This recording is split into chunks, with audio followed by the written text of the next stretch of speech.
I went to Liverpool. This is Dreams Traveled, and in this video, I went to Liverpool. Liverpool! In England!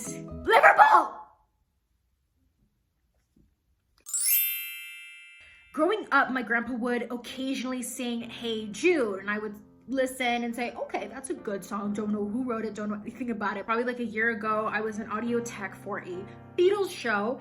The producer liked anyone working on his show to be a fan of the Beatles. And he asked me, are you a fan of the Beatles? And I said, I know nothing about them. He looked very annoyed, but still I was like, let me just do your show and have that be it. I watched how the Beatles changed the world. It changed my world. Immediately from that moment, I became obsessed. I became in love with them. After I watched this documentary, I was able to go to work and listen to their music and just, soak it all in, because I love them so much. When I knew I was moving to Spain, I was so excited because all I could think about was how close Spain is to Liverpool and how badly I wanted to go to Liverpool. Every trip I went on, I was like, maybe I can go to Liverpool, maybe I can go to Liverpool, maybe I can go to Liverpool this month, maybe I'll go to Liverpool. After checking into my hostel, I then went to Matthew Street, which is where the Cavern Club is. The restaurant across from the Cavern Club was having kind of like a deal. Since COVID was happening, they said, if you have dinner with us, you'll get a free tour at the Cavern Club. I hopped on that, had my dinner, and I was literally sat across from the Cavern Club. I was just staring at it the whole time I was eating and couldn't believe it. After my meal, I went on the 35-minute tour that was just me and 4 other people. And our tour guide even told us, like, this is unheard of. There's always thousands of people every single night in the Cavern Club. There's 5 people here on a Friday night. Like, this has never happened before. After that, I walked to the Beatles statue, took pictures with them, and it was just like a surreal moment because I honestly felt like they were there with me. Like, they're like my guardian angels or something. Like, they were there with me. I highly, highly, highly recommend the Hard Day's Night taxi tour.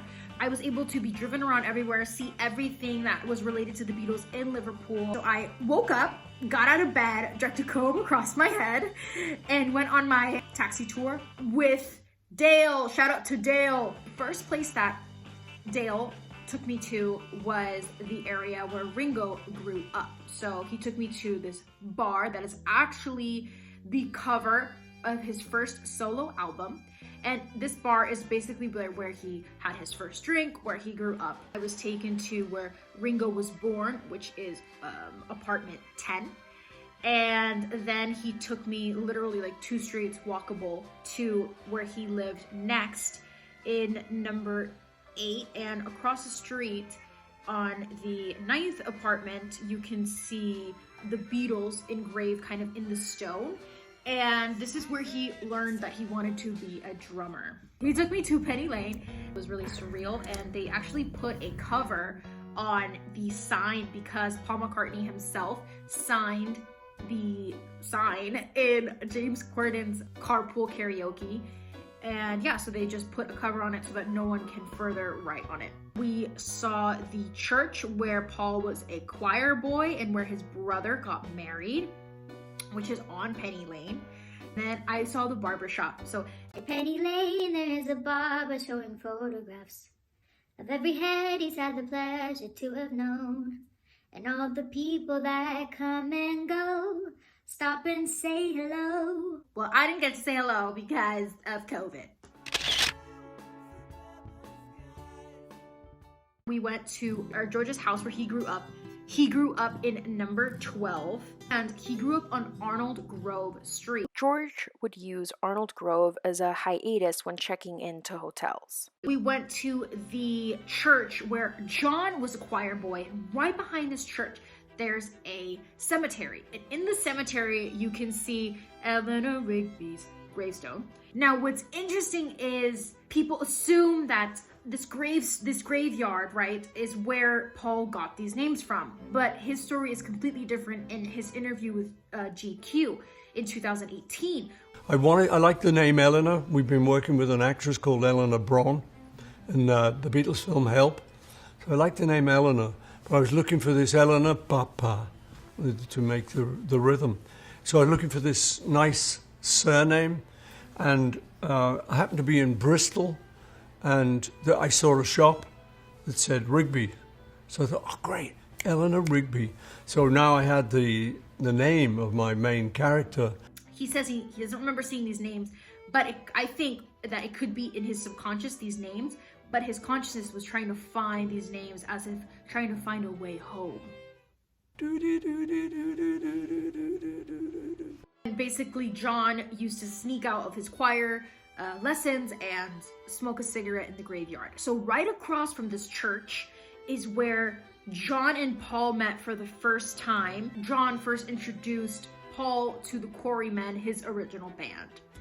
And they met here, they became best mates. Dale took me to Strawberry Fields, and that was so awesome. John's aunt, Mimi, basically raised him. So she didn't want him to play the guitar in that house. It was too loud. So what he would do is he would run to the back of the house and run into the strawberry fields, and he would climb up a tree and he would play his guitar and sing and just be like in his own essence and by himself in the strawberry fields.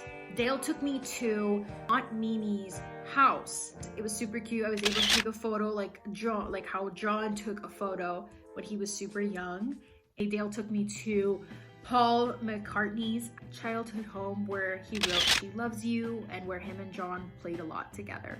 Then I was taken to the Liverpool Institute, which is where George and Paul went to school for music, and now it's a part of, Paul has his own music university in Liverpool, and now where he was a schoolboy with George is now part of his school, which I think is a really cool full circle moment. We love that for Paul. The street is so gorgeous, and these little doors and oh my god, I literally want to move to Liverpool. And I learned so many amazing stories, and yeah, it was just so awesome. It was so cool. After the 3-hour tour with Dale, he dropped me off at the Beatles Story exhibition. What the people there that were working there said it would take 1.5 hours actually took me 3 hours. I was walking around, reading every single word, looking at every picture for 5 minutes. I mean, I took it all in, sis. Like, I don't know when I'm gonna be coming back to Liverpool. In the story of the Beatles, they tell you about their time in Hamburg. And I said, okay, they were in Hamburg. They were born in Liverpool, but they grew up in Hamburg. So later, I myself go to Hamburg, Germany. That'll be a later video. And I was able to just take everything in, see George's birth certificate, seeing his original guitar he played on when he was just a young boy. At the end of the exhibition, there is the Imagine room. So it has the whole white room with the white piano, and they're playing Imagine. Imagine all the people. That was such a beautiful way to end the tour because it was just all about like peace and love. It was so beautiful. So then after the Beatles exhibition, I had been learning about the Beatles for 6 hours. By this time, I was over it. I was done. I was like, I don't want to hear another Beatles song for a long time. Beatles doubt. That's a word. I don't know. It's all love. It's all peace. And that's what I love so much about them. Oh.